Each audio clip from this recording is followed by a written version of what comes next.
Bismillahirrahmanirrahim. Assalamualaikum warahmatullahi wabarakatuh. Bapak-bapak, ibu-ibu, mas-mas, mbak-mbak, khususnya adik-adikku sekalian yang dirahmati Allah dimanapun Anda berada.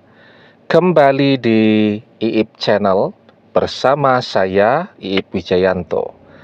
Kali ini kita akan membahas tema jangan kaget jika tiba-tiba mantan minta balik duluan saat kamu lakukan 3 hal ini.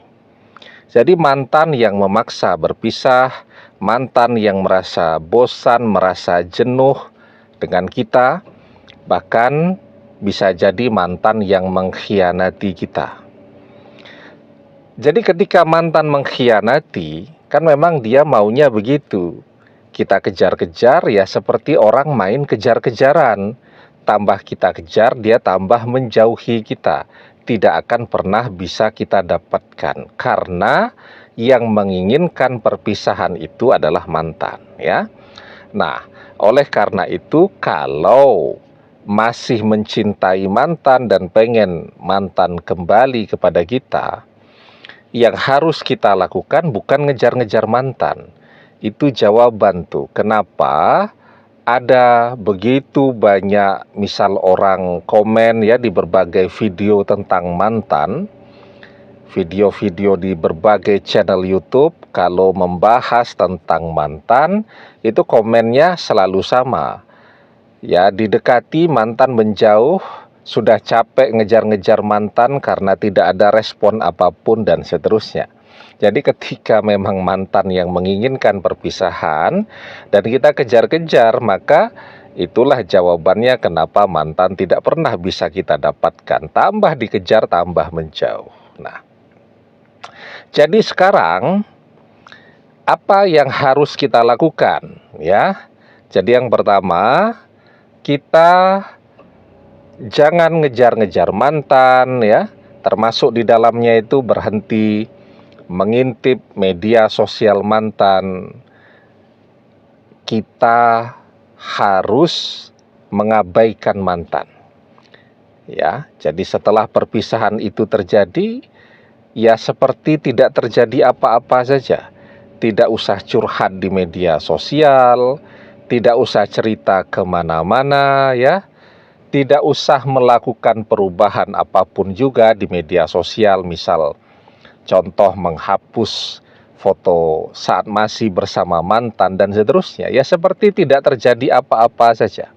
Ya, juga tadi tidak usah mengintip media sosial mantan dan tidak usah peduli dengan apapun yang terjadi dalam kehidupan mantan. Jadi kalau sekarang misal mantan rajin pamer kemesraan bersama orang ketiga, kalau kita tidak mengintip media sosial mantan, ya maka tidak akan terjadi apapun pada diri kita. Kita tidak stres, kita tidak sedih, kita tidak marah, kita tidak jengkel, dan seterusnya. Itu kan sebab persoalannya itu adalah ketika kita rajin ngintip media sosial mantan. Jadi karena kita rajin ngintip media sosial mantan, kita jadi marah, kita jadi kecewa. Sekaligus kita jadi penasaran, melihat sekarang mantan tambah keren, tambah cakep, kita jadi tambah kangen kepada dia dan seterusnya. Nah, itu yang pertama yang harus kita lakukan. Mengabaikan mantan, tidak peduli dengan mantan, ya. Mantan itu kalau kita kejar-kejar, dia tambah sombong. Tetapi ketika kita abaikan, dia justru akan penasaran dengan kita. Ya, kok bisa sih kita sombong? Kok bisa kita tidak peduli dengan dia? Apakah kita sudah menemukan pengganti dia? Dan seterusnya. Nah, itu justru akan membuat terjadi pergulatan batin dengan dirinya sendiri. Ya. Karena apa? Karena saat kita tidak peduli, justru itu akan membangkitkan rasa penasarannya.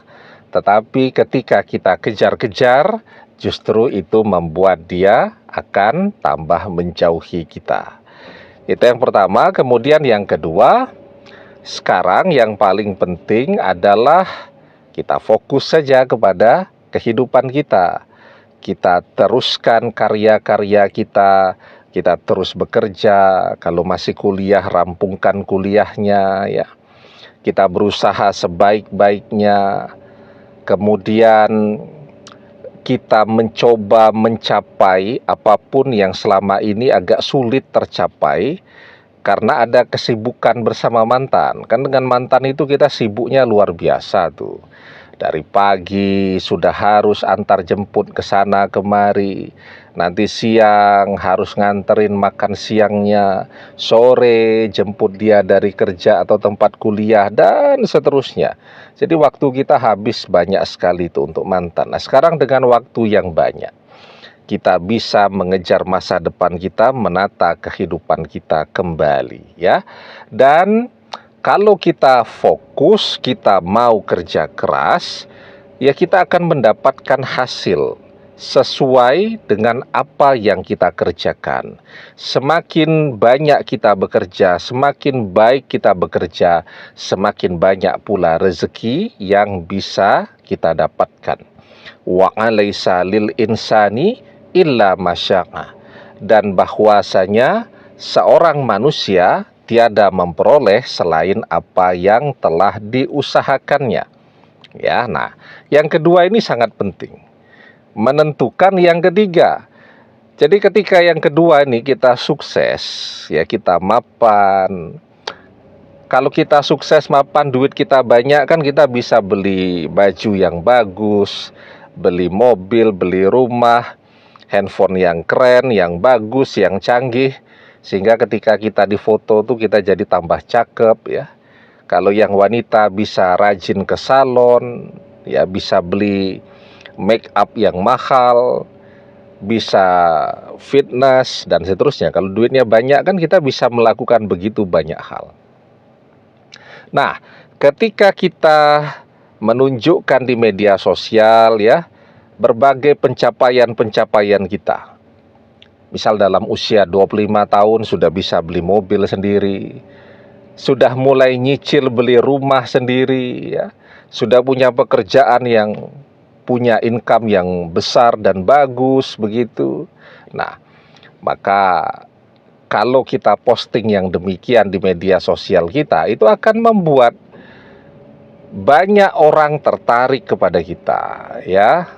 Apalagi tadi ketika duit kita banyak, kita mulai bisa dandan kan. Kita bisa pakai baju yang bagus ya, dan seterusnya.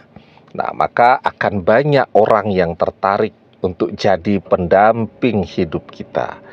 Maka ketika mulai fans kita berdatangan, orang sudah tidak malu-malu lagi untuk menunjukkan kekagumannya kepada kita dalam bentuk komen-komennya di postingan kita. Ih, ganteng banget ya, gitu ya, cakep banget, mempesona sekali dan seterusnya.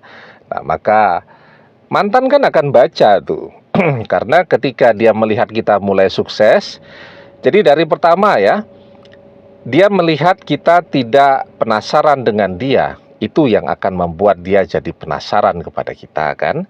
Kemudian yang kedua, ketika dia melihat kita tambah sukses, nah itu akan membuat dia tergerak untuk mulai mencari tahu terus apa yang terjadi dalam kehidupan kita. Kemudian yang ketiga, ketika dia melihat sekarang begitu banyak orang yang menginginkan ya untuk bisa menjadi pendamping hidup kita, maka disitulah ya mantan akan takut jika sampai kita menjadi milik orang lain. Maka di situ tuh mantan akan mulai rajin mencari tahu tentang kehidupan kita, rajin ngintip media sosial kita, dan semakin dia melihat peningkatan-peningkatan dalam kehidupan kita, termasuk juga peningkatan fans-fans kita, maka disitulah jangan kaget jika tiba-tiba mantan menghubungi duluan, mulai sok-sok memberikan perhatian dan kecemburuannya, dan bahkan mungkin bisa jadi minta balik duluan. Nah, jadi kan kuncinya, kalau selama ini perpisahan itu yang orang lakukan adalah ngejar-ngejar untuk bisa kembali dengan orang yang dia cintai, dan ternyata orang yang dia cintai bukannya kembali tapi tambah menjauhi dia. Nah, maka sekarang yang harus kita lakukan sebaliknya. Tidak usah dikejar-kejar, yang penting sekarang kita meningkatkan kualitas diri kita, kemapanan diri kita, kemudian kemandirian diri kita, dan seterusnya. Dan biarkan orang yang kita cintai datang bersaing dengan penggemar-penggemar baru kita untuk mendapatkan kita. Ya, demikian, semoga bermanfaat. Wallahu a'lam bissawab, billahi taufik wal hidayah. Assalamualaikum warahmatullahi wabarakatuh.